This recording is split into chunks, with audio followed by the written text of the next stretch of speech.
Bismillahirrahmanirrahim. Assalamualaikum warahmatullahi wabarakatuh.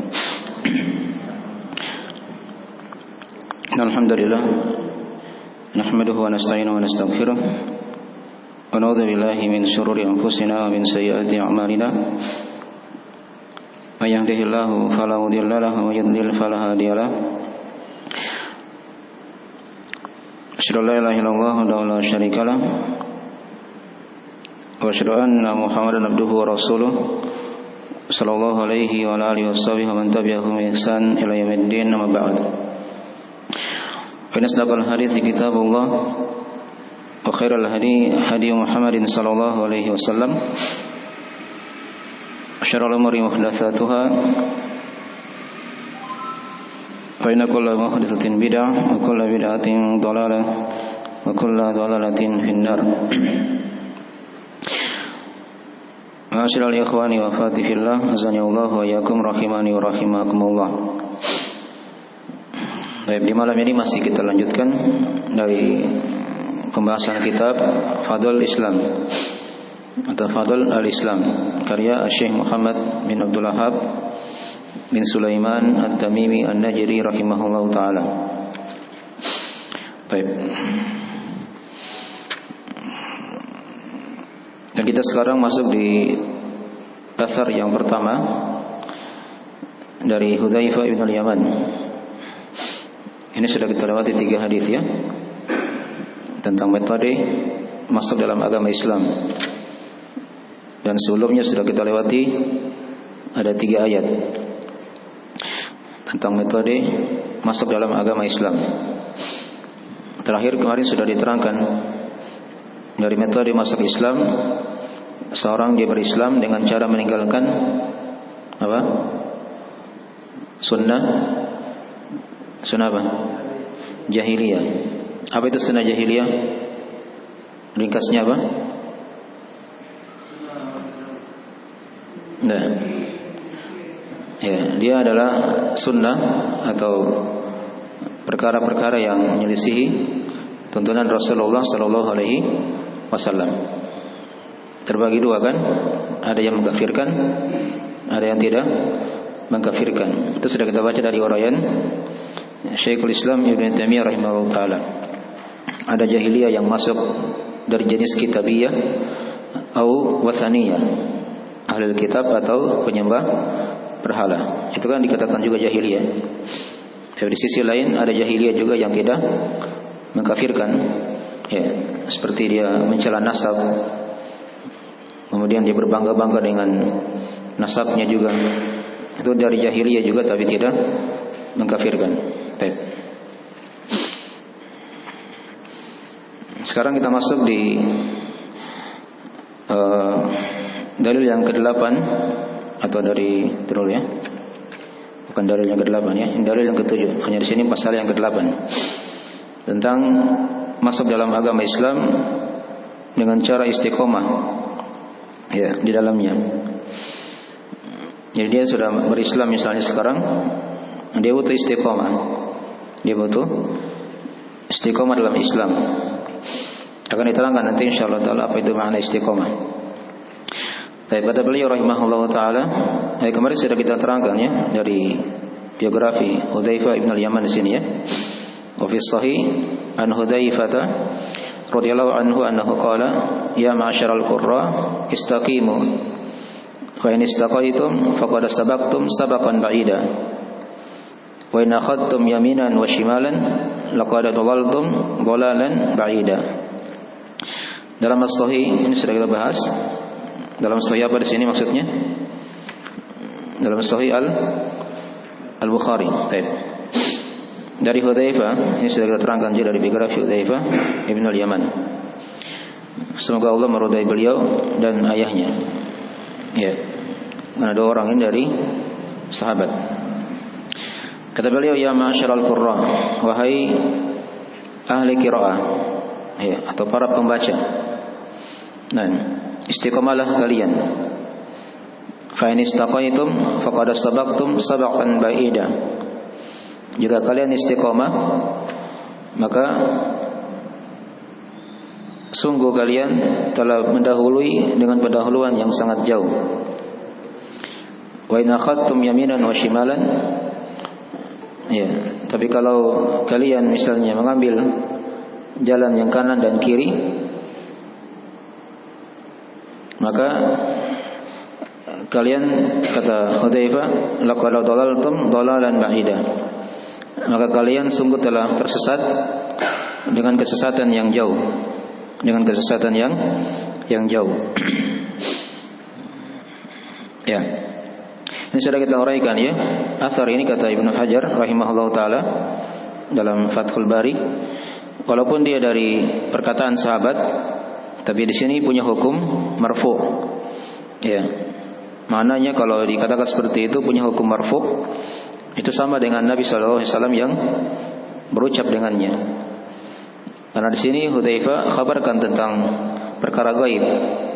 Ya, siapa yang istiqomah maka begini pahalanya, kan begitu.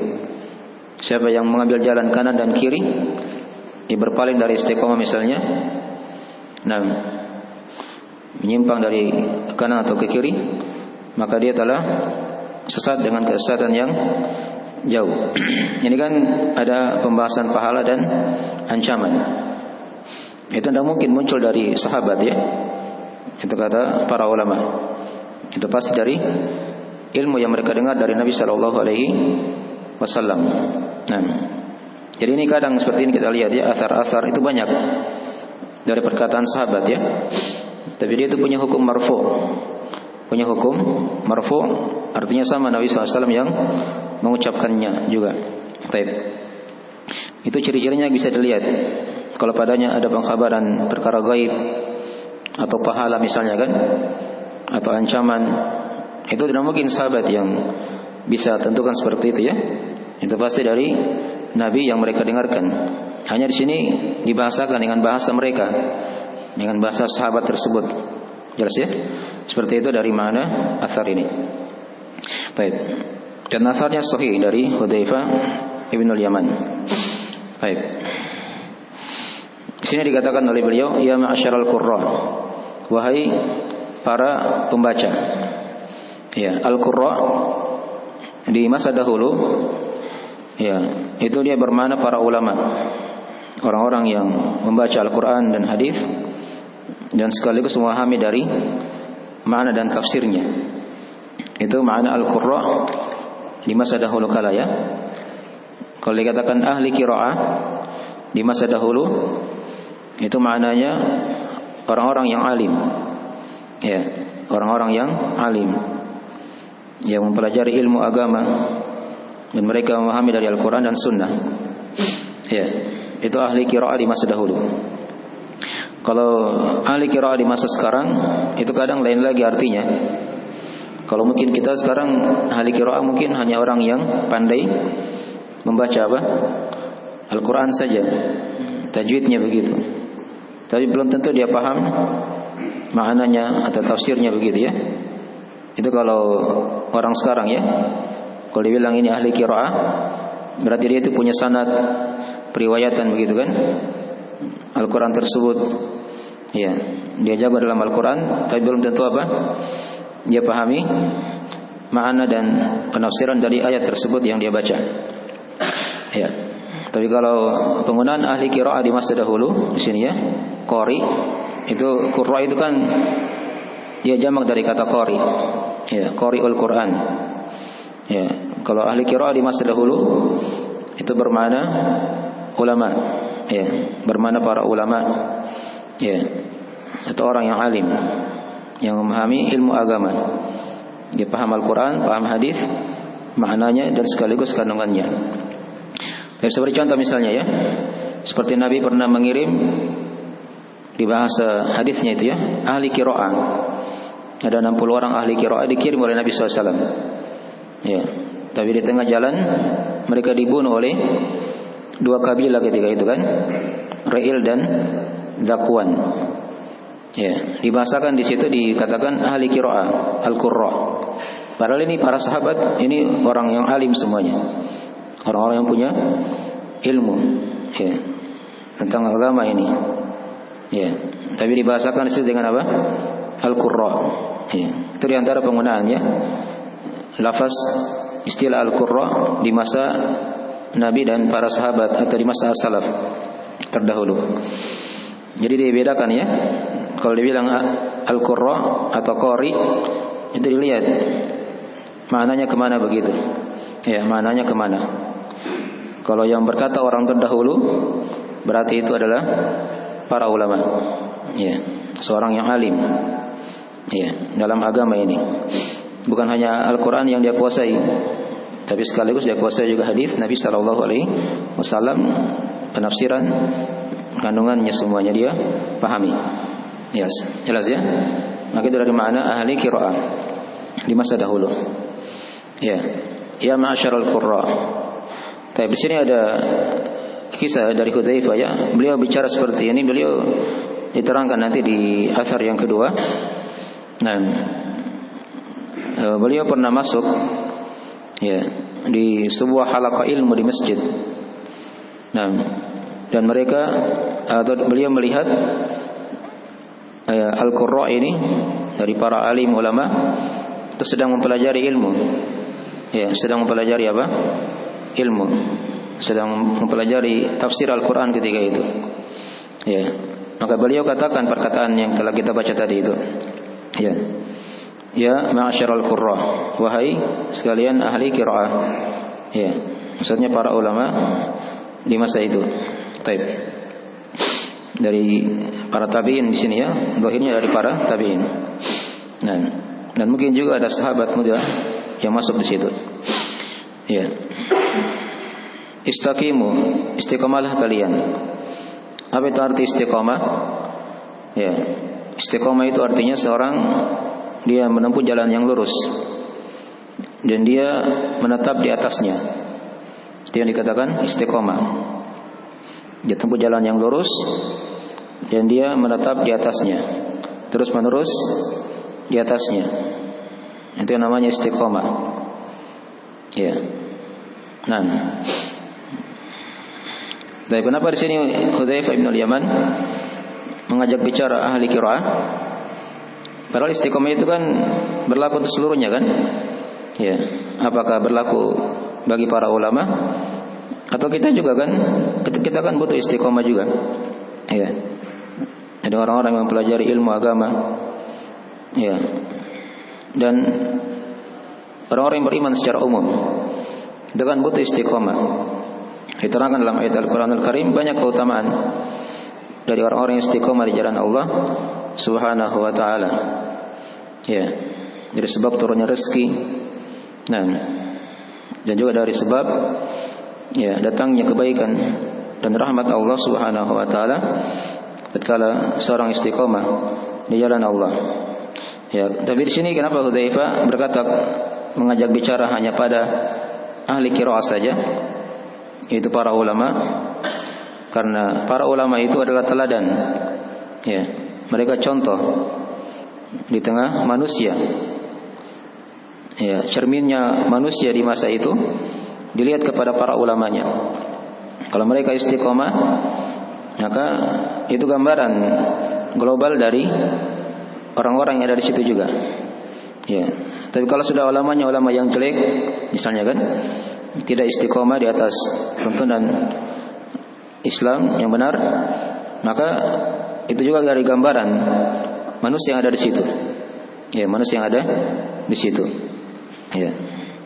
Jadi kalau melihat dari ciri kebaikan yang ada di suatu daerah, suatu negeri, maka lihat di situ apakah ada ulama atau tidak. Kalau ada ulama, mereka istiqomah di atasnya, tersebar ilmu agama, maka itu dari ciri kebaikan di negeri itu. Walaupun mungkin ada maksiat, ya dimaklumi tidak akan lepas. Tapi ketika ada para ulama yang mengajarkan ilmu, menyebarkan agama Allah, itu dari ciri kebaikan, istiqomah di atasnya. Tapi kalau ulamanya ulama yang jelek, ya, maka itu juga dari ciri sebaliknya yang ada di daerah itu, dari ciri kejelekan. Nah, nasallallahu salamata wal afiyah. Baik. Akhirnya dari arah mana perkataan Hudzaifah ya, istaqimu fa in istaqaitum faqad sabaqtum sabaqan ba'ida. Ya, jika kalian istiqamah maka kalian telah mendahului dengan pendahuluan yang sangat jauh sekali.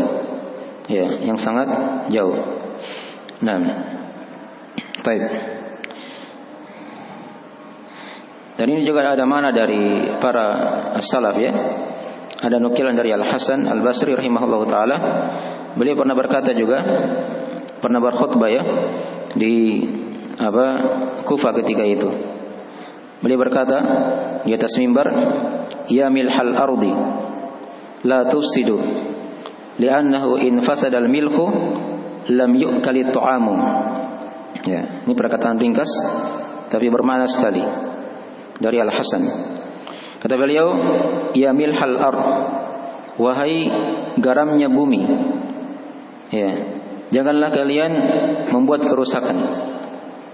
Ya, karena jika garam itu rusak, makanan tidak akan dimakan. Makanan tidak akan dimakan. Itu kan makanan dimaklumi kan? Yang menjadi penentu bisa dimakan atau tidak, itu kan diantaranya adalah garamnya. Ya, kalau pas garamnya dimakan makanannya, baik. Kalau tidak, kadang tidak dimakan. Ya, mungkin dia terlalu tawar atau kelebihan misalnya. Ya, jadi di sini maksudnya beliau ketika beliau memanggil ya milhal ardi, wahai garamnya bumi, ini maksudnya para ulama. Ya, maksudnya para ulama. Ya, jangan kalian berbuat kerusakan. Ya. Karena kalau dia rusak ulamanya, akan rusak juga semuanya di situ. Akan rusak juga semuanya di situ. Dipahami ya? Itu mana dari perkataan Al-Hasan Al-Basri. Itu juga dari perkataan yang mirip juga dari perkataan Syekh Muqbil rahimahullahu taala. Ya, beliau pernah berkata juga, "Ya ma'syaral qurra." Ya. Mirip dengan perkataan Al-Hasan di sini ya. Hanya beliau pakai bahasa ya ma'syaral qurra. Ya. Ya ma'syaral qurra. Nah, saya ingat semua dari kalamnya, itu dinukil ya oleh sebagian dari murid-muridnya. Nah, yang jelas maknanya mirip dari perkataan Al-Hasan di sini ya. Taib. Jadi itu mana-mana dari hal yang diterangkannya oleh para ulama kita. Taib. Jadi sudah jelas ya dari makna ya ma'syaral qurra istaqimu faqad sabaqtum sabaqan ba'ida. Nah, dan keutamaan istiqomah sangatlah banyak ya. Orang-orang yang istiqomah itu diterangkan di akhir kehidupannya. Innal ladzina qalu rabbuna Allahu tsumma istaqamu tatanazzalu alaihimul malaika alla takhafu wa la tahzanu wa abshiru bil jannati allati kuntum tu'adun. Semuanya orang-orang yang berkata Rabb kami adalah Allah, kemudian dia istiqomah, akan turun kepadanya para malaikat. Ini maksudnya di sakaratul maut. Di sakaratul maut ya, akan turun para malaikat rahmat yang memberi kabar gembira kepadanya. Alla takhafu wa la tahzanu. Ya, janganlah kalian khawatir dan juga janganlah bersedih hati. Wa abshiru bil jannati allati kuntum tu'adun. Dan bergembiralah dengan surga yang kalian dijanjikan dahulu ya. Ya, itu karena mereka istiqamah. Nah, dan juga diterangkan di ayat yang lainnya, wa allaw istaqamu ala tariqati la asqainahum ma'an ghadaqa. Andai kata mereka istiqamah di atas jalan, maka kami akan memberi minum kepada mereka dengan air yang sangat segar. Itu dari gambaran rezeki Allah Subhanahu wa taala. Ya. Dan sebagian sahabat meminta nasihat sama Nabi sallallahu alaihi wasallam ketika itu, ya, untuk diberi nasihat. Maka Nabi hanya beri wasiat, ya, istiqamalah kamu. Qul amantu billahi tsumma istaqim. Katakanlah saya beriman kepada Allah, kemudian saya istiqamah. Dipahami ya? Dan istiqamah ini hukumnya wajib. Hukumnya wajib. Itu diterangkan di ayat yang lainnya, fastaqim kama umirta wa man taaba ma'aka wa la tatghaw. Istiqamalah kamu wahai Muhammad sebagaimana kamu diperintah. Ya. Dan orang-orang yang bertobat bersamamu. Dan jangan melampaui batas. dan jangan melampaui apa? Batas. Ini ayat-ayat dan hadis penjelasannya tentang hukum istiqomah itu dan keutamaannya. Nah, ini dari syahid pembahasan kenapa di sini Syekh rahimahullah taala membawakan athar Hudzaifah ini, ingin menunjukkan kepada kita akan wajibnya masuk dalam agama apa? Islam. Dari sisi mana? Karena istiqomah hukumnya wajib. Sedangkan istiqomah itu tidak akan didapatkan kecuali kalau dia sudah masuk dalam agama Islam. Masuk Islam dulu, baru dia akan dapatkan istiqomah. Nah, hukumnya wajib istiqomah. Maka masuk Islam juga hukumnya apa? Wajib. Hukumnya adalah kewajiban. Jelas ya? Baik. Mungkin dari sisi pendalilan penulis rahimahullah taala di athar ini ya, yang menunjukkan akan kewajiban masuk dalam agama Islam. Dari sisi kewajiban istiqomah di atas jalan Allah Subhanahu wa taala. Ya. Kemudian diterangkan sebaliknya. Nah, fa in akhadtum yaminan wa shimalan laqad dhalaltum dhalalan ba'idan. Ya, tapi kalau kalian misalnya menyimpang ke kanan atau ke kiri, maka sungguh kalian telah tersesat dengan kesesatan yang sangat jauh. Ya, ini lawan dari istiqomah ya. Jadi ini asar mirip dengan ayat yang telah kita bacakan ya. Di ayat yang ketiga di bab ini, wa anna hadza sirati mustaqiman. Ya.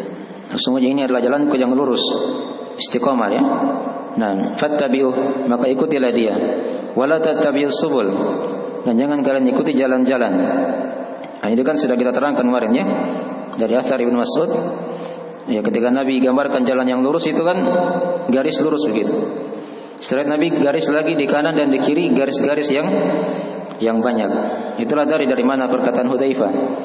Kalau kalian menyimpang ke kanan atau ke kiri, mengikuti dari ya beda-beda atau syubhat-syubhat atau masuk juga padanya kekafiran, ya maka kalian sudah tersesat dengan kesesatan yang sangat jauh. Dipahami ya? Jadi athar ini didukung tadi ya oleh ayat yang sudah kita bahas di ayat yang ketiga di surah Al-An'am dari bab ini juga. Baik. Ini dari mana ringkas ayat atau athar yang telah kita terangkan di sini. Baik. Faedah athar jelas di sini ya, faedah pokok penjelasan tentang kewajiban masuk dalam agama Islam. Dari sisi kewajiban masuk, dari sisi di sini dilihat kepada sisi hukum apa? Istiqomah. Di sini Hudzaifah juga membawakan dengan lafaz perintah di sini ya. Istaqimu. Istiqomahlah kalian. Dipahami ya? Asal perintah bermana hukumnya apa? Wajib. Jelas ya? Itu sisi pendalilan penulis rahimahullahu taala. Dan juga di sini dari apa? Faedah athar di sini penjelasan dari keutamaan para ulama. Ya, keutamaan orang-orang yang berilmu ya. Nah, mereka itu dari orang-orang yang apa? Menjadi teladan ya di tengah umat. Contoh dan sekaligus dari gambaran keadaan umat itu. Ya. Keadaan manusia di situ dilihat kepada para ulamanya.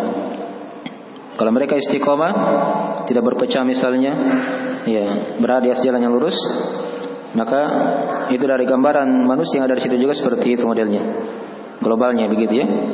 Walaupun mungkin ada penyimpangan, tapi itu tidak terlalu kadang memberi pengaruh kepada agama mereka.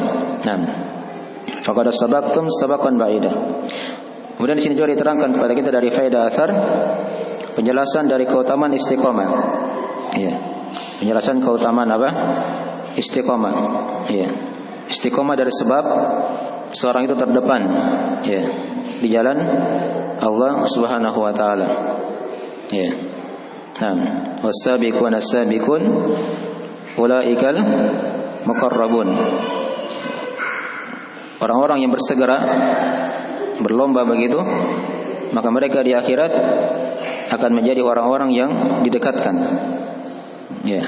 Jadi mereka ini istiqomah dan ternyata sudah berada di depan sekali. Ya. Jadi sini ada penjelasan keutamaan istiqomah. Jadi kalau dia istiqomah di jalan Allah, itu sudah dia berada di baris yang paling depan dari umat ini. Ya. Dan ini gambaran dari para sahabat ya. Karena para sahabat itu mereka istiqomah. Bukan hanya pada perkara-perkara yang wajib. Mereka istiqomah ya, ke para sahabat. Tapi kadang pada perkara yang sunnah juga mereka istiqomah. Ya, beda dengan kita mungkin ya. Kalau kita kadang mungkin pikirannya cukup yang wajib-wajib saja. Yang sunnah itu kadang dikerjakan, kadang tidak. Tapi kalau para sahabat, mereka terdepan, itu karena mereka istiqomah. Bukan hanya pada perkara yang wajib saja. Pada perkara yang sunnah mereka juga istiqomah. Ya. Ada para sahabat ya, diantaranya mereka istiqomah di atas salat-salat sunnah. Ya, rawatib yang 12 itu. Itu diantara dari sahabat. Ya. Ada juga yang istiqomah di atas hal-hal yang sunnah yang lainnya. Ya. Setelah mereka penuhi dari kewajiban-kewajiban. Baik. Jadi padanya ada keutamaan istiqomah. Dan tadi sudah diterangkan sebagian dari keutamaan istiqomah pada ayat-ayat yang telah kita bacakan tadi. Baik. Dan juga dari athar ini juga diterangkan kepada kita dari bahaya atau dari sebab-sebab kesesatan. Dari sebab apa? Lahirnya apa? Kesesatan. Tatkala seorang berpaling dari istiqomah ini. Ya, dia ambil jalan yang kanan dan tahu jalan yang kiri. Baik, jelas itu ya. Itu dari sebab seorang itu tersesat dari jalan Allah Subhanahu wa taala. Kalau dia berpaling dari istiqomah di jalan Allah Subhanahu wa taala.